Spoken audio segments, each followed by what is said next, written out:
E aí, Deus é um Deus mau? Deus é um Deus assassino? Um Deus que castiga? Qual a sua opinião sobre Deus? Muitas pessoas questionam isso, né?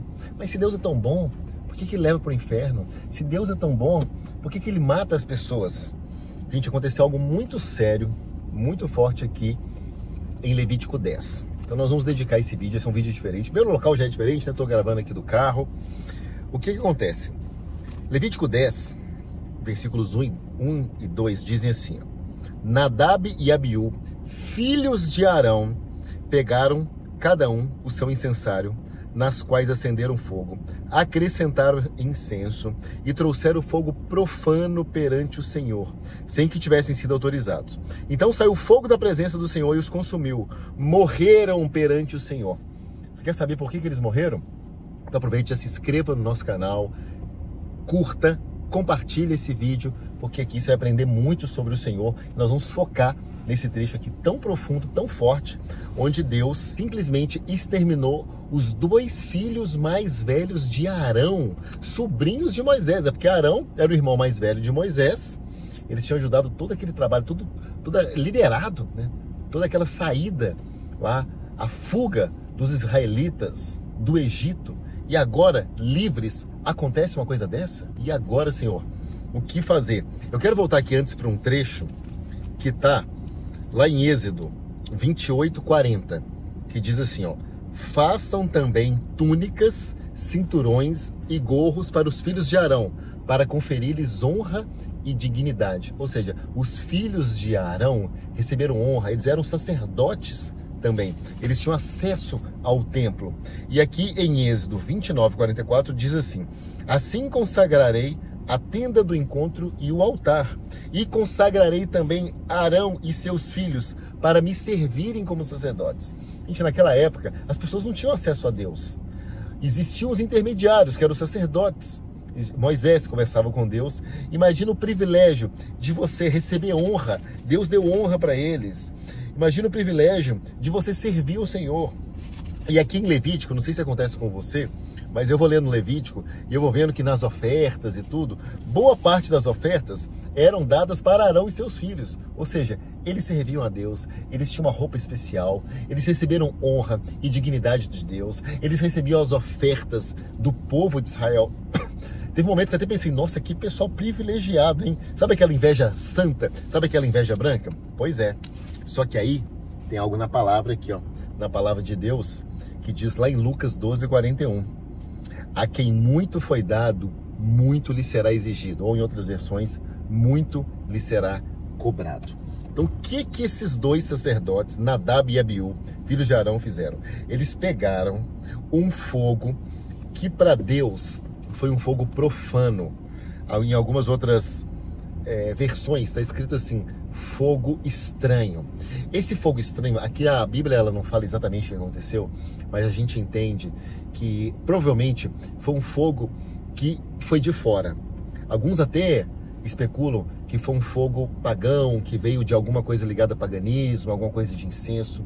Mas o que a gente entende aqui, que a Bíblia é clara, é que esse fogo que eles levaram, porque logo no versículo anterior, no capítulo 9, diz, a gente viu que saiu fogo da presença do Senhor. Então existia um fogo ali, foi a primeira vez que apareceu um fogo ali dentro. Esse fogo, ele veio do Senhor. E aí eles trouxeram um fogo de fora, que não foi um fogo do Senhor. E que aponta também para fazer as coisas no nosso braço. E que aponta também para muitos pecados, porque eles desrespeitaram uma ordem. E aí eles chegam lá e fazem algo de uma forma que não era para fazer. E aí Deus, para dar exemplo para todo aquele povo, Deus extermina eles ali diante de todos. Tanto que depois do versículo 3, ó, Moisés disse a Arão: foi isso que o Senhor disse: aos que de mim aproximam santo, me mostrarei à vista de todo o povo, glorificado serei. Arão, porém, ficou em silêncio. Ficou em silêncio, claro, tinha perdido os filhos, imagina você perder os 2 filhos mais velhos, que tristeza, que dor. Só que eles receberam muito privilégio. Eles eram pessoas que tinham honra, coisa que ninguém ali tinha. Só que eles entraram no templo de maneira irreverente. Eles entraram no templo sem temor. E aí, aqui muito é dado, muito é cobrado.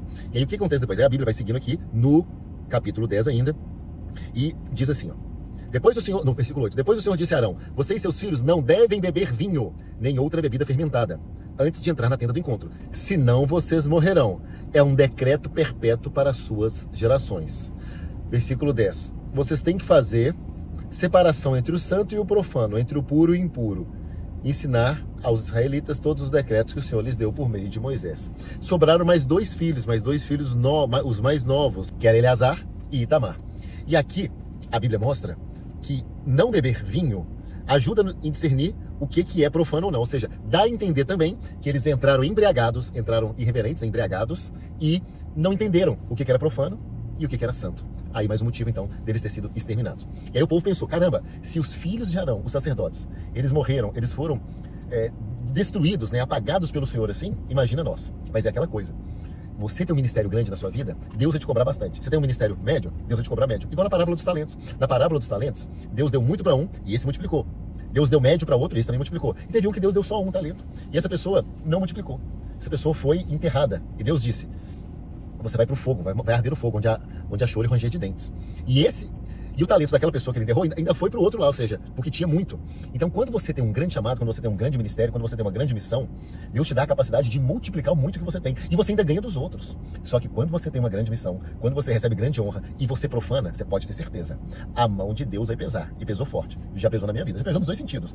Já pesou no sentido de eu ter sido obediente, já também já pesou quando eu não fui obediente. Eu sei bem como funciona isso hoje. E muitas pessoas pensam, mas a gente está na nova aliança. Tá? Deus não vai te matar, talvez, como ele matou os filhos de Arão.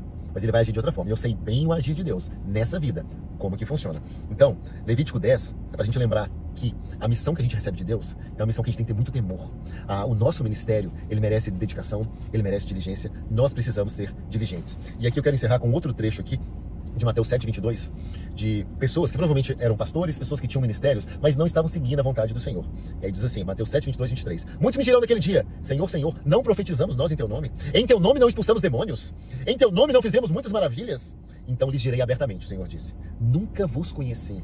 Apartai-vos de mim, vós que praticais a iniquidade. Então o que os filhos de Arão praticaram foi uma iniquidade. E nesse momento Deus vira as costas e fala, você não pertence a mim. Mesmo que você seja um sacerdote, mesmo que você tenha um ministério, de que adianta você expulsar demônio e você ser um iníquo, uma pessoa que não tem temor, que é um pecador, que zomba daquilo que Deus te deu, que zomba daquele talento que Deus te deu. Então esse é o fim das pessoas. Então, cuidado com a graça. Cuidado quando você escuta uma palavra da graça, porque a graça de Deus ela é totalmente verdadeira. Mas o entendimento errado dessa graça pode estar te levando para o buraco, pode estar te levando até para o inferno, porque o próprio Jesus disse para aquela pessoa que não multiplicou, você vai para onde há choro e ranger de dentes. E aonde que há choro e ranger de dentes? Gente, é lá embaixo, não é lá em cima não. Lá em cima não tem choro e ranger de dentes não. Então vigia, varão, vigia. Toma cuidado com aquilo que Deus te deu, porque de Deus não se zomba, a gente viu em Abacuque. Aquilo que você planta, você vai colher. Então, se Deus te deu uma missão, você está zombando, Deus te deu um talento, uma casa para você abrir um GC, e você está desistindo, você está zombando, você está fazendo de uma maneira relapsa, você bebe antes, você não tem temor, ele vai cobrar nessa vida, vai cobrar na hora do julgamento, e ele pode virar para você e falar, aparta-te de mim, eu não te conheço. Então, irmão, vamos levar a sério. As coisas de Deus têm que ser levadas a sério. Que Deus te abençoe, que te dê temor, que o fogo que você use seja somente o fogo santo, que você não leve o profano, que você não beba, porque aqui diz, se você tem um ministério, você não deve beber. Aqui diz, para você aprender a discernir. Ninguém deveria beber, nenhum cristão deveria beber. Principalmente aqueles que estão em cargos de liderança. Porque a bebida te tira completamente do rumo, do discernimento. Quando eu parei de beber, eu bebia muito, eu tinha uma opressão na minha mente. Eu acordava todos os dias com uma opressão. E eu fiz de tudo que você pode imaginar para acabar com essa pressão. Oração, jejum, campanha e tal, curso, seminário e tal. Eu fiz muitas escolas bíblicas, né? Aí que eu aprendi muito a palavra de Deus, continuo lendo, estudando. Mas foi só quando eu parei de beber que esse demônio foi embora da minha vida. Esse demônio que ficava aqui na minha cabeça todos os dias quando eu acordava. Essa opressão demoníaca. Então a bebida, você quer saber o que a bebida é? E esses filhos de Arão aqui, a Bíblia diz, provavelmente eles morreram. Eles foram, imagina a vergonha para Arão, dos filhos mais velhos serem mortos por Deus por desobediência. Você consegue se colocar no lugar de Arão, de Moisés? Que vergonha perante o povo. Você é um sacerdote, você recebe seus dois filhos ali, ungidos, com vestes sacerdotais, com poder de entrar no lugar que só eles podiam entrar. E de repente eles pecam e são mortos. Que humilhação! Tudo indica que foi a bebida. E quando você bebe, quando você toma um gole de cerveja, de uísque, de vinho, você está dando entrada, você está dando brecha para que Satanás entre na sua vida, para que Satanás entre na sua mente e faça o estrago, como ele fez com o sobrinho de Moisés, como ele já fez muito na minha vida, como ele pode estar fazendo na sua vida, na vida do seu pai, de sua mãe, de sua irmã, seu filho, seus parentes. A bebida é uma desgraça. O álcool era uma porta para demônios. Você pode estar bebendo a sua cervejinha e achando que está tendo uma vida normal. Sabe nada. O dia que você parar realmente de beber, você vai ver que aqui é uma vida de verdade e não uma vida de mentira. Que Deus te abençoe.